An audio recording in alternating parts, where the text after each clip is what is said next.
What if Dodge stayed in NASCAR? It was once rumored that Dodge was going to throw a major Hail Mary to one of the greatest motorsports teams outside of NASCAR that would rebuild their program for the Gen 6 era.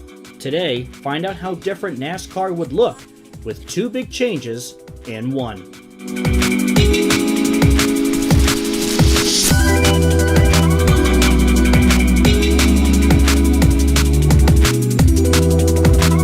Welcome everyone to the 12th edition of Racing Infinity, where we go back a decade to the year 2013, the year the Gen 6 car made its debut. We will cover the 2013 Brickyard 400, where Dodge never left NASCAR. In this scenario, despite Penske leaving to Ford, the rumor was that Andretti Autosport was going to become the new Dodge team, with Kurt Busch and Matt Kenseth being considered for the team. With that being said, Kurt Busch now drives the number 25 Monster Energy Dodge Charger, while Matt Kenseth drives the number 26 Panasonic Dodge.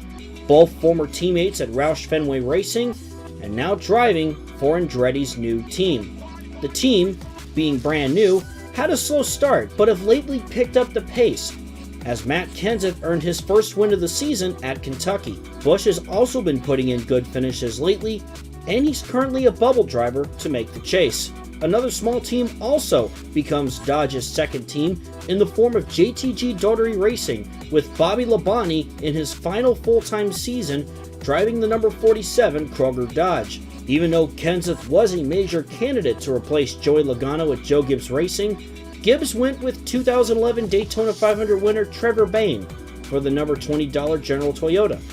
Bayne has had a slow start, but has also been putting in solid results as he chases his second career win and wants to make the chase. Matt Kenseth was the top candidate for the 20, but when he went to Andretti, there weren't many options available. So, Joe Gibbs decided to take a chance on Trevor Bayne. AJ Allmendinger returns to get a fresh start in the Sprint Cup Series, as he has been driving the number 78 for Furniture Row Racing.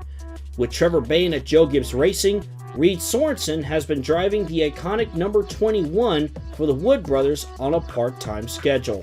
Now that we have everything set up for this scenario, let's take a look at the starting lineup for the 2013 Brickyard 400. Starting on the pole is Jimmie Johnson in the number 48 Lowe's Chevrolet, and starting next to him is Kyle Busch in the 18. A pair of Roush Fords will start in the second row, with Greg Biffle starting in third, and Carl Edwards will start fourth. Kasey Kahne will start in 5th, and Matt Kenseth, one of the Andretti Dodges, he will start in 6th. Starting 7th is Kevin Harvick in the 29, and starting 8th is the other Andretti Dodge of Kurt Busch. Martin Truex Jr. will roll off in 9th, and a great qualifying run for David Gilliland, he will start in 10th. Denny Hamlin will start in 11th, with Joey Logano, his former teammate, starting next to him in 12th. Jamie McMurray will roll off in 13th, with Marcos Ambrose starting in 14th. Car number 15 will start 15th, that is Clint Bowyer, and starting 16th, the 4-time Brickyard 400 winner, Jeff Gordon. And a driver searching for his first. He will roll off 17th, that's Dale Earnhardt Jr. in the 88. And Paul Menard, the 2011 winner, he will start 18th. Defending champion Brad Keselowski still searching his first win of the season. He starts 19th, and Ryan Newman will roll off 20th. Juan Pablo Montoya, who was close to winning here in 2009, he will start in 21st, and starting 22nd is Trevor Bayne in the 20. JJ Yeley will start 23rd in the 36 for Tommy Baldwin, and Tony Stewart will have some work to do as he starts 24th. Ricky Stenhouse Jr. will start in 25th, with Michael McDowell rolling off in 26th. Aric Almirola will start 27th, and Mark Martin will start 28th. AJ Allmendinger will start 29th in that Furniture Row Chevrolet, and Casey Mears will start 30th. David Regan will start 31st, and starting 32nd is Danica Patrick. Dave Blaney will start in 33rd, with Joe Nemechek starting in 34th. The third Dodge in the field of Bobby Labonte will start 35th, and David Reutimann will roll off in 36th. Regan Smith in the 51, he'll start 37th, and Travis Kvapil will start 38th. Reed Sorenson will roll off in 39th, And then rounding out the field is David Stremme in the number 30. He'll start in 40th. Timmy Hill will start 41st in the 32. And Jeff Burton, who did not have a great qualifying run, he will start 42nd. Every driver in this field wants to have their name in the record books here at Indianapolis. Jimmie Johnson wants to add another win here as he and Kyle Busch will lead the field to the start.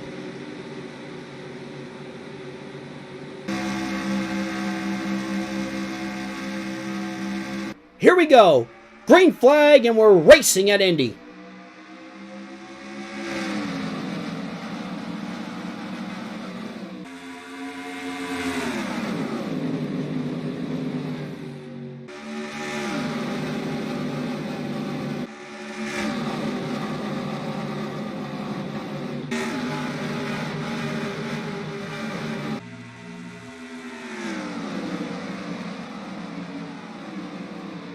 Greg Biffle now looks to the inside of Jimmie Johnson for the lead, but he's not able to get him, and Johnson hangs on. Here comes Kyle Busch now for second, as they just about made contact as Biffle hangs on to second.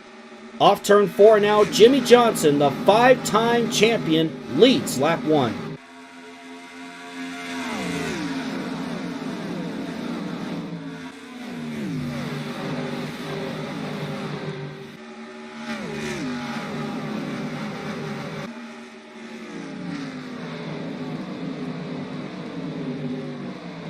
Kyle Busch, Kasey Kahne, and Carl Edwards settle into the top 5 as both Andretti Dodges are behind them, looking to put on a good performance at their home track.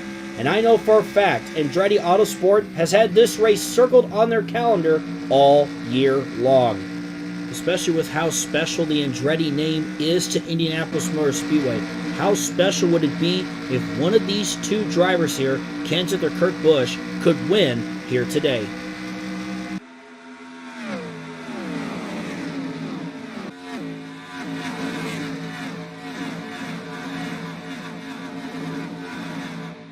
Into turn 3 now. Greg Biffle's going to try again at the lead, and now he and Johnson are side by side for the lead at the Brickyard.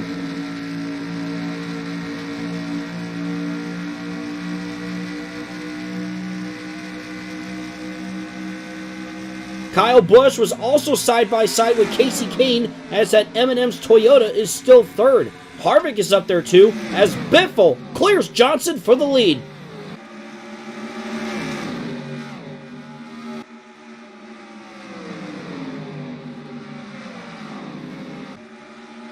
Biffle now in search of his second win of 2013 as Jimmie Johnson starting to drop back as Martin Truex Jr. now looking to get by him for position. And I know Martin Truex Jr. definitely in search of a win so he can avoid the wild card and make his way into the chase via points.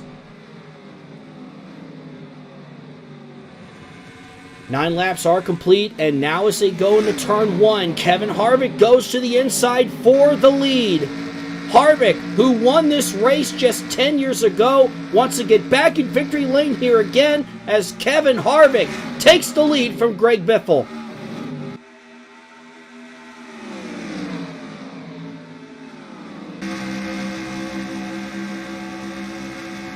Now we see Kyle Busch looking for second, and he's going to take that spot away from Biffle. This front pack has grown as we see Kurt Busch and Matt Kenseth up there now, as well as a few others.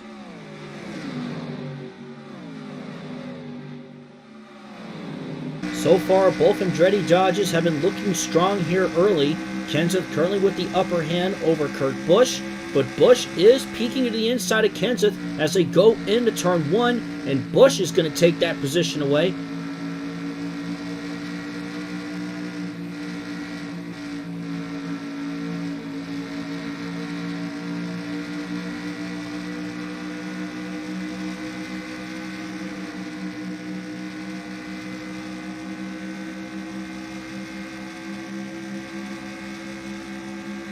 Kurt Busch looking for his first win in a while now as he gets by Kahne for 6th.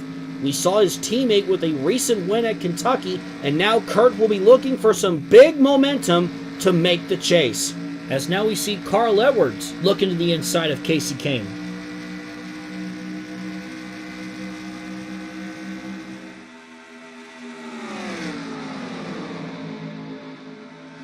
Down the backstretch now as Greg Biffle's going to team up with Kyle Busch and give him a little push to the lead. Take a look here. Kyle Busch, he's going to be able to get by Harvick here, and now he leads the way. Biffle, meanwhile, he moves to second. This has been a pretty exciting race so far. Kyle Busch leading, but Kevin Harvick, Martin Truex Jr., there is still a good amount of drivers who I think have good enough cars to win this race. Especially in this front pack, a good handful of cars. I think any of these guys, honestly, could win today, and I know it would be so special to have your name etched in the history books that you won here at Indianapolis. No matter what racing series it is, to get to win at Indianapolis would mean the world to somebody.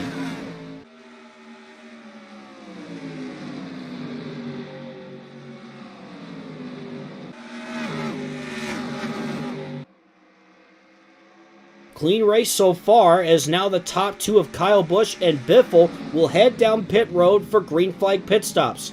That will hand the lead over to Kevin Harvick. Kyle Busch is feeling pretty good about his car. He says it is a little tight going into the corner, so they're going to make an adjustment there. But as for Greg Biffle, it's actually the opposite. He wants his number 16 Ford to be loosened up just a bit as both of them come down pit road and get service for their cars.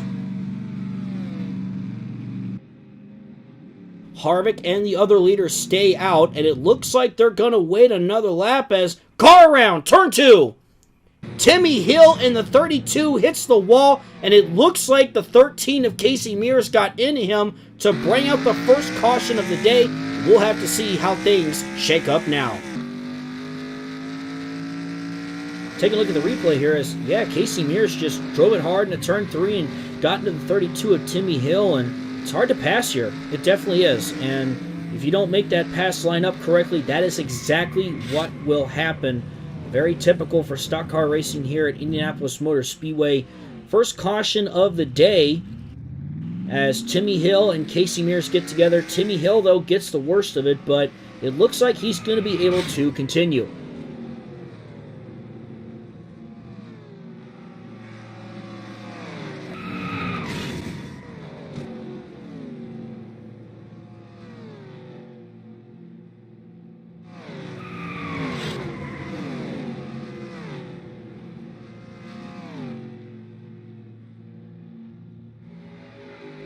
Jeff Burton is scored at the tail end of the lead lap, so Kyle Busch is your leader.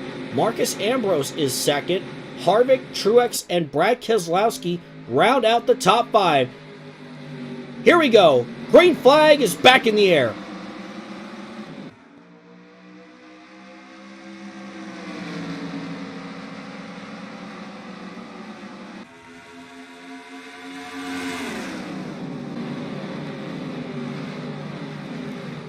Kyle Busch is going to have his work cut out for him on the restart here as he's surrounded by lap traffic, and the same can be said for Harvick, who's trying to get around the 98 of Michael McDowell. Yeah, Harvick's definitely got to get a move on here. He's got a ton of leaders behind him. Martin Truex Jr., Brad Keselowski, Carl Edwards, among others. Harvick's got to figure out how to get around that 98, but as I said earlier, it is tough to pass here. And you saw it. You saw that Timmy Hill, Casey Mears incident. Anything like that could happen here.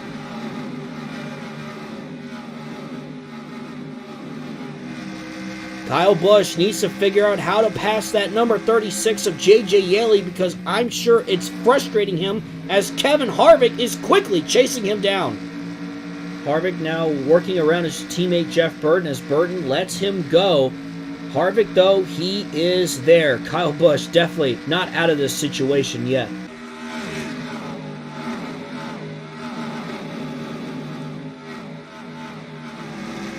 On board now with Kevin Harvick, and here's his opportunity. Harvick goes to the inside of Kyle Busch for the lead. Harvick will clear him as they're nearing 25 laps to go. It's been a decade since Happy Harvick last won here, but it was in that same exact car, number 29, as Kevin Harvick would love to win another Brickyard 400 to add to what has already been an outstanding resume of his.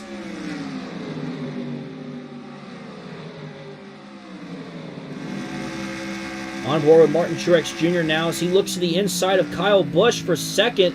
And we talked about it, Truex, he would love to get a second win on this season. He won at Sonoma earlier this year as he gets around Kyle Busch. Busch still hanging out on that outside though, and he's going to come roaring back as they come down the front stretch. Kevin Harvick, meanwhile, out in front of both of them. Kyle Busch with a huge run down the front stretch now. Let's see now what Martin Truex Jr. does. Peeks to the inside, and that number 56 Napa Toyota moves to second.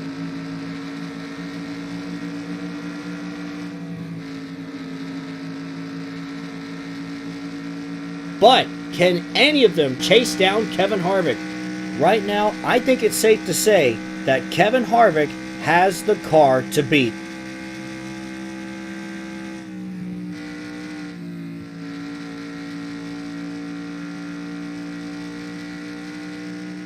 "39 laps are complete, and another round of green flag pit stops have begun as Harvick and Truex make their way down pit road. Kevin Harvick said his car is perfect. He's got no complaints whatsoever, so expect just 4 tires and some Sunoco fuel for that number 29 Budweiser Chevrolet. And another alcoholic beverage sponsored car here. We see Brad Keselowski in the Miller Lite Ford needs a win badly. They're going to make a quick wedge adjustment. They take 4 tires and gas as well in that number 2 Blue Deuce, and Brad Keselowski will be on his way.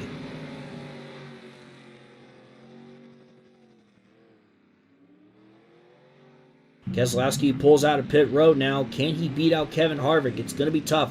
It's a long, narrow pit road here at Indy. Harvick will pull out in front of Keselowski. I believe Truex pulled out behind them.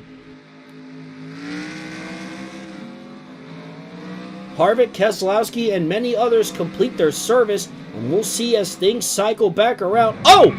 Joey Logano is spinning, and the caution is back out. And it looked very similar to the first caution with Timmy Hill, that someone might have bumped into Logano, who was scored 29th at the time of the caution. Let's take a look. Take a look at the replay here. On board with Bobby Labonte, and whoa, yeah, just like what happened before with Timmy Hill and Casey Mears, Labonte just kind of sent it there in the turn 4, not able to complete the pass well, and gets into Joey Logano in that 22 Ford. And I'm sure Logano is not going to be pleased with Bobby Labonte for that, as Labonte again in his final full-time season in the number 47 for JTG Daugherty Racing, and he gets into Joey Logano to bring out the second caution here this afternoon. Logano has some damage, but like Timmy Hill, he will continue racing.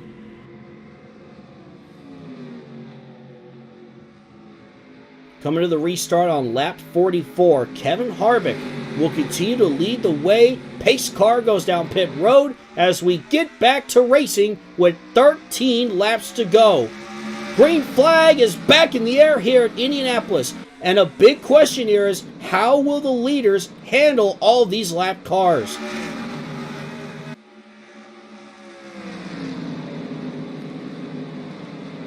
Down the backstretch now, again, everyone will have their eyes on Kevin Harvick.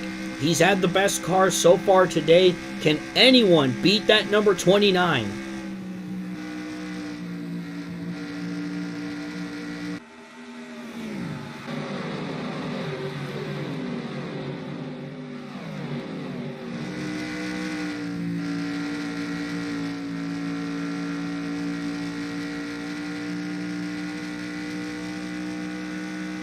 Kevin Harvick has shown to have the best car as he's looking to cruise to a victory here at Indy. And as I say that, Reed Sorenson spins and hits the wall after contact with Mark Martin, and we're going to get a dash to the finish.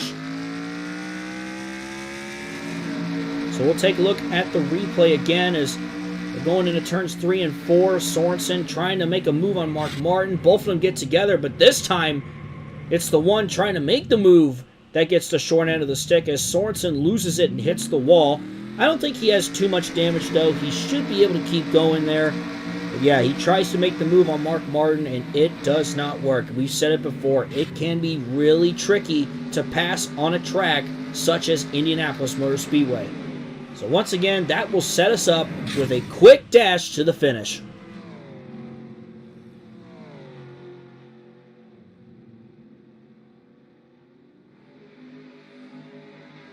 Lights are off of the pace car now, and we're going to have a 3-lap dash to the finish. Who's going to win it? Kevin Harvick is still your leader. Brad Keselowski will need to quickly get around that lapped car of Jeff Burton in the 31 if he wants a shot. Here we go. This is for the Brickyard 400. Green flag, 3 laps to go. Still plenty of racing to go. It's a very big circuit and it's a long way around, so anything could still happen. It's not over until it's over. Harvick's teammate is behind him, and that could be the final nail in the coffin for this race. Will Jeff Burton just stay there and hold off the field for his teammate?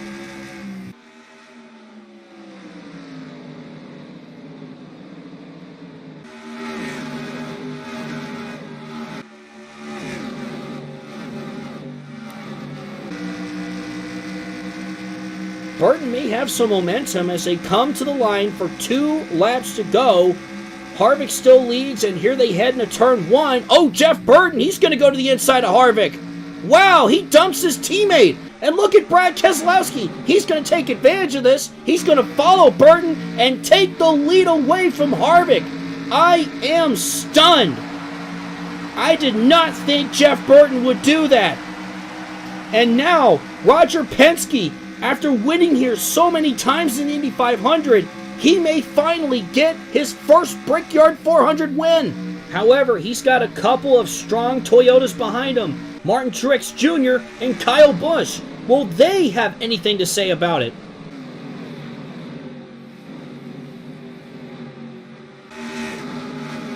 Here they come now to the white flag. 1 lap to go here at Indy. Martin Truex Jr. is all over the back of Brad Keselowski. Does Truex have a shot at his 2nd win this season?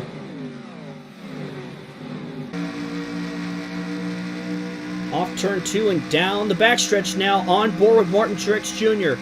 He needs to get a good run here, trying to draft off that number 2. I think he's got the momentum. Here they go into turn 3. Last chance for Martin Truex Jr. Keselowski trying to hold on. Here comes Truex. He's got the momentum. Kyle Busch is going to push the 56 to the lead.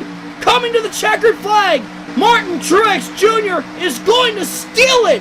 Martin Truex Jr. wins at the Brickyard for his 2nd win of the season and the 3rd of his career.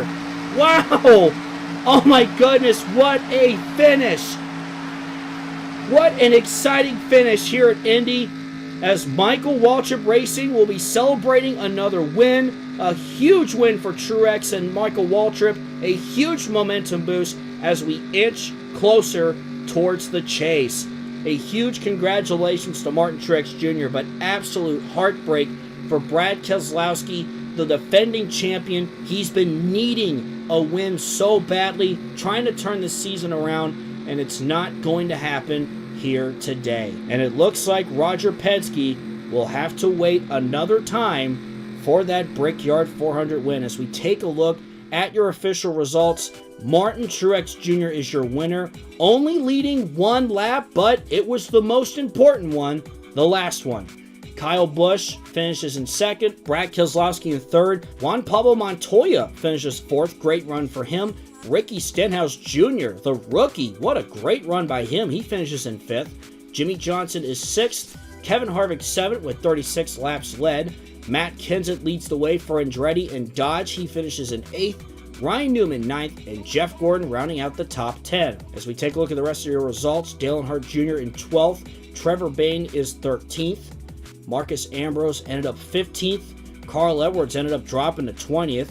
Casey Kane also dropped back to 21st. Not a great day for 2 of the Stewart-Haas cars, finishing 22nd and 23rd with Danica Patrick and Tony Stewart. With the way things shuffled through the cautions and the pit stops and the timing, tough break for Kurt Busch. He finishes 28th. Definitely not needed if he wants to make the playoffs. And as we look at the rest of your results, a couple cars did finish a lap down, but every car just happened to finish the race. Jeff Burton scored in 40th, and I'm not going to lie, I'm curious to see if what kind of conversation occurs between he and Harvick after this one. Had Jeff Burton just stayed there, Harvick probably wins that race, but instead, we had a thriller on the last lap. Martin Truex Jr. getting by Brad Keselowski with the help from Kyle Busch to get a much-needed win. And that will do it for another edition of Racing Infinity. Thank you guys for tuning in as always. I'm Gray Speed Productions, and I will see you in the next video.